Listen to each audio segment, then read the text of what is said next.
My first impressions of her were, I suppose, tinged with all of the comments that people were saying. This is the person who is going to become the next German Chancellor and will be a very important player at European level for years to come. But for me, I found her to be very quiet.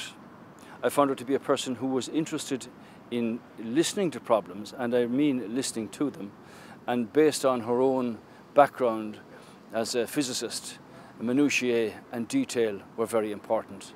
And I learned a lesson with Angela Merkel that there was no point in going with a half-baked proposal if you were looking for support. It'd be far better to have it worked out and be prepared to be asked detailed questions about whatever it might be. And overall, back then, was there a sense, while she was going to be the Chancellor, and that was where the smart money was? Yes, her party were very high in the polls at the time. Yeah, the president of her sister party was Edmund Stoiber from Bavaria, of the CSU, and he had stood against Gerhard Schröder in the 2002 election, and that was an election of, if you like, Christian Democrats, Conservatives versus Socialists, and Schröder won that election, but by a very small majority. And afterwards, Angela Merkel became leader of the CDU, which is the bigger of the two coalition parties, and she stood as the candidate for Chancellor. They were riding high in the polls, and she won that election subsequently. And as Chancellor, she obviously had an important role on the EU stage at a very important time for our country when you were Taoiseach. Well, absolutely, but Germany were the big economic powerhouse of the European Union. Schröder made many of those difficult decisions, where France and Germany had been, as you might say, level par for many years. The German economy moved onwards and the French economy moved backwards. So she became the player, if you like, to get to know and to have support from where it counted at European Council level. And that leads us, I suppose, to the bailout. What role did she play on the events surrounding the EU-IMF bailout? Yeah. Well, I think the first thing I'd say is that Europe at the time was very badly prepared and very ill-equipped to deal with what happened in Ireland and later with what happened in Greece. And this was a situation for which Europe was, as I say, ill-prepared. So what was her influence? I think it was a restraining influence, because some of the partners around that table would have been very quick to make propositions that were simply not acceptable to Ireland in any circumstances. And if you were looking at the four principles of the European Union and the cohesion of the European Union and the development of the Eurozone, Angela Merkel, as Chancellor, had a restraining role from what some of the others might want to have implemented, and quickly. For instance, the first meeting I attended at the European Council, very shortly after having been elected as Taoiseach, was the demand for an increase in Ireland's corporate tax rate at the time. And tell me how those negotiations. I remember that was during the summer, soon after you were elected Taoiseach, and you found yourself in the middle of it very, very quickly. Was she an ally to you then? Well, I think from my dealing with her as opposition leaders of parties, she began to understand that Ireland were serious about the situation that the country had inherited. And I think another element of this that's often missed was the very powerful working relationship that Minister Michael Noonan had with Wolfgang Schäuble, who was a really influential finance minister at European level. And when it came down to it, Schäuble actually said that the Irish were prepared to take charge of their programme.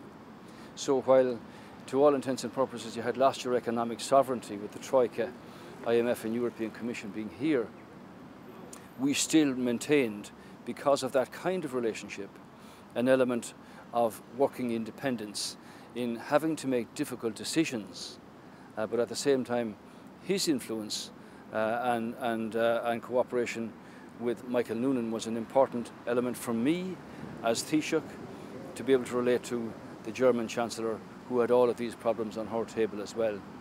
And given that she came and comes from Germany, obviously, she understood the difficulties having been born and reared in East Germany, but also the constraints and the restraints that are upon any German leader, because the Bundestag is really important, And she said on many occasions, this will not go through on a vote in the Bundestag. It's not acceptable. Now you may argue that she might say that because she mightn't want to deal with other countries on particular points, but the constraint upon a German Chancellor is effectively the Bundestag. If they don't accept it, it won't run. And in terms of the bailout, there might be some criticism of Angela Merkel that she was safeguarding the bigger banks in France and Germany, and as a result the terms which we were put under were more strenuous, tougher terms. Is that a fair assessment? Well, Ireland were first out the gap in this, and as I said, Europe was very ill-equipped to deal with these kind of situations. And of course, she was going to have to protect her own position insofar as German and French German banks were concerned in particular. But there were other issues like loan maturities and interest rate reductions and promissory notes, where a great deal of haggling and discussion and detailed, complicated talks took place, and we came through that. But when we did exit the bailout programme in December 2013, it wasn't a case of that being the end of the road. It was a case of a major step in the right direction, and the government decided you would continue with the programme of disciplined management to put in place what is now the basis of this country's economic sovereignty and economic strength, which has stood to us through COVID. And if things were on a cliff edge here at times, they were on a knife edge in Greece as well, with like down to the wire discussions on Greece and the Eurozone. She played a role there. Yes, she did. Talk to me a bit about your memories at that time. Well, the thing was that at European Council meetings, papers would be circulated indicating that Greece was on the road to recovery and that another couple of billion would put them in the right spot. And then you had a case of where 3 elections were fought on the basis of debt reduction, that the national debt would be written off. This was never going to happen. And while Angela Merkel herself was blamed in many cases for for what might be the ruination of Greece, the expulsion of Greece from the European Union and the Eurozone, at the end of the day, when the Bundestag voted for the 3rd bailout, it was the support that she got from her Minister for Finance that enabled that to go through. And Greece has since learned its lesson, no more than we did, of prudent management of an economy, investment in the right quarters, job creation, and so on, to move it on. So in that sense, I remember the European Council meeting where she was really strident in saying that we do not want this to fracture and break up now. And so a 3rd bailout instead of a temporary expulsion was what happened in terms of Greece. You talked about her scientific background and examining the minutiae of things. Some might say she was too deliberative, that things took too long. Was she too focused on the nitty-gritty, the nuts and bolts, to the detriment of the bigger picture sometimes? Well, I think the normal process of doing business at European level is through the permanent representation. So agendas for European Council meetings are set out well in advance, and issues that particular countries or individual countries are looking for, or groups of countries, are all gone through by those appointed people from the different governments. But at the end of the day, if agreement cannot be reached at that level, then it goes to the European Council table. And we've had many occasions, of course, where you suddenly realised that the real powerhouses here were Germany and France, because late into the night, the Germans and the French might be meeting on issues that were of concern to Ireland and other small countries. But at the end of the day, the outcome was always a consensus of some sort or other to keep it moving. But for her, my view of her, both as Chancellor and as leader of her country, was that she would not be party to decisions that were going to break up very shortly afterwards. In other words, that the real problem was being swept under the carpet. When she was faced with these issues, she wanted to know the extent of the problem and how it might be sorted out over whatever period, which, if you like, was of assistance to Ireland in our case, with loan maturities, interest rate reductions, and the promissory notes at the time. And that steer, that outlook, I suppose, came into play again when a few years later we were faced with Brexit. There's a story told apparently of you drawing a map and showing her all the border crossings. Is that true? Did that happen? That is true. It wasn't the only map I drew for other leaders as well, because if somebody says to you, well, I want to talk to you about the problem on the border with Hungary, you won't be acquainted with that. But herself having been reared in East Germany and understanding what that border was, which was a fence all the way to the North Sea, she was really interested in the looseness of the situation here, where there wasn't a defined fence line or border obstruction between the Republic and Northern Ireland. And there were three things that were sacrosanct there that we had agreed with Cameron in the event that the referendum would not be carried, or that the situation would be that Britain would stay with the Union, was the full implementation of Good Friday, the continuation of the common travel arrangement, and no hard border. And she was very supportive of all of that. And on any occasion where the issue of Ireland came up in terms of this referendum, this was always referred to the fact that the chief negotiator, Michel Barnier, said, I am appointed by the European Council. I will be the voice of Ireland in these discussions, and I will report back to the European Council as needs be on each and every issue. But those three issues were accepted by the European Union.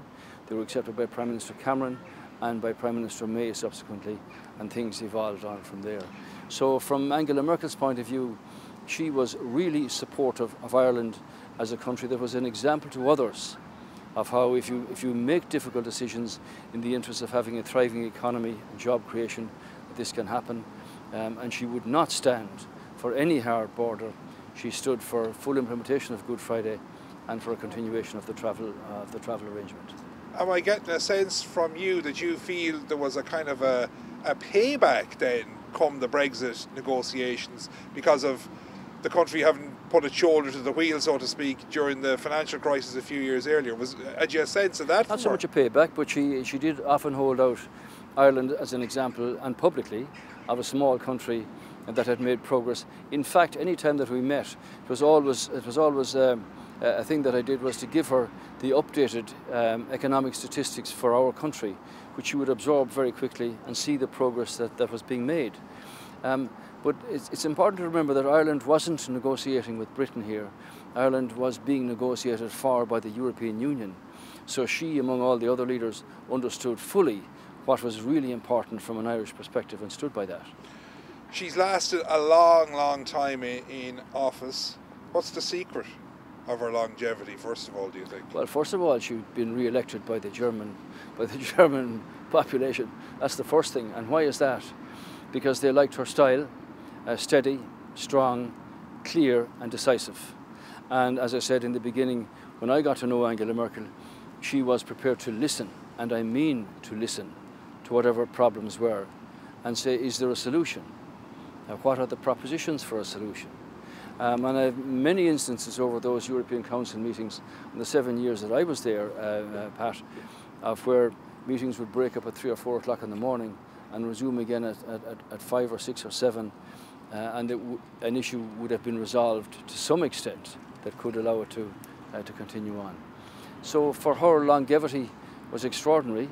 Her style was very very clear to everybody.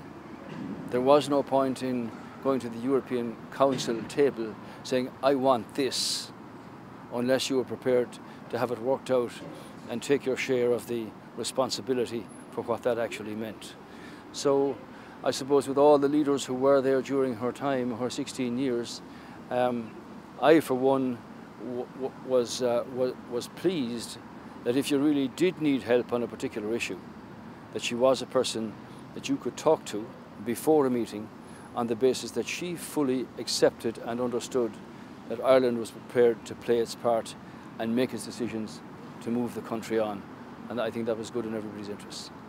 Did you get a sense that her past and her country's past fed into her thought process? I'm thinking in particular about the migrant crisis a few years back when Germany effectively opened its borders to migrants travelling westwards. There seems to be a very keen sense emanating from her that she was mindful of the errors, the mistakes, the tragedies of the past, and that she didn't want to see them repeated, and she was willing to take a hit politically if needs be to ensure that didn't happen. Absolutely, and she often referred to the book The Sleepwalkers, about the whole business of World War I, and how people walked into these situations that were entirely tragic and absolutely horrific. And her view on migration were very genuine. She liked the Syrian people, educated people, able to contribute, able to innovate, entrepreneurship and all the rest of it. And she made very strong pleas at the European Council for countries to stand up and take ownership of this situation. With 1 million gone into the Lebanon, another 3 million in Turkey, and people crossing borders. For instance, if the entire province of Connacht were to walk a couple of 100 miles, you can imagine the impact that makes on human lives and on families and society. She was very strong, and as a leader, we took in 900,000 people in 1 year from Syria and other areas. It was an extraordinary political decision to make, though Germany, of course, required about 250,000 every year because of the increase in age and the necessity to keep services and the economy moving. But from that point of view, she stood head and shoulders above all leaders in saying to the German people, we can do this, we need to do this for the good of the principles of the European Union, for the good of our country, and I'm prepared to say that we should and we will. And was there a personal belief system explicitly driving that, do you think? Yes, I think so. And like her relationship with Russia, the annexation of Crimea, the whole business of Ukraine, other leaders there under pressure, and the fact that she would say that from many perspectives, the former Eastern Bloc countries that are members of the European Union were actually under more pressure from Russia than the benefit they were receiving in some cases from the European Union. She was very conscious of keeping that union together, of the principles that it was founded upon, and seeing that continue for the good of all countries and everybody therein. Now, she comes to the end of her tenure, having been in power in Germany for, give or take, my rough calculations in my head, my mental arithmetic might be the strongest, but about a fifth the lifetime of the European Union. So she's played a major role in the EU over that time. What's it going to be like without her steadying presence there, without her input, without her being around on the scene anymore? I think she's been the longest serving German Chancellor of all time now, even longer than Bismarck. She's put her thumbprint on European progress and upon European history. What's it going to be like without her? Well, circumstances change, people move on, governments move on.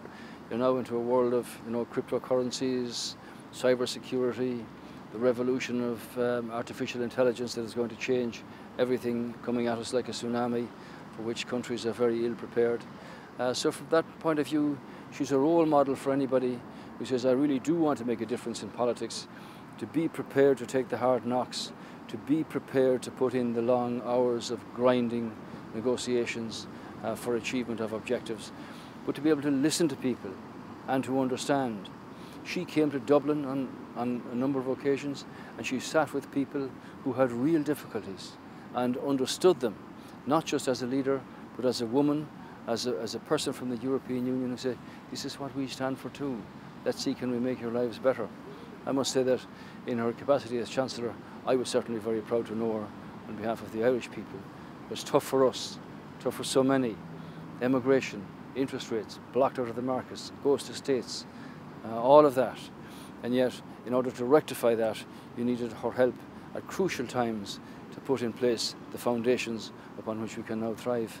And just in conclusion, something you're perhaps in your more recent past best suited to give her advice upon, how to approach retirement, what would you tell her? She says, in her own words, I am going to do nothing, and that she's going to see what comes along.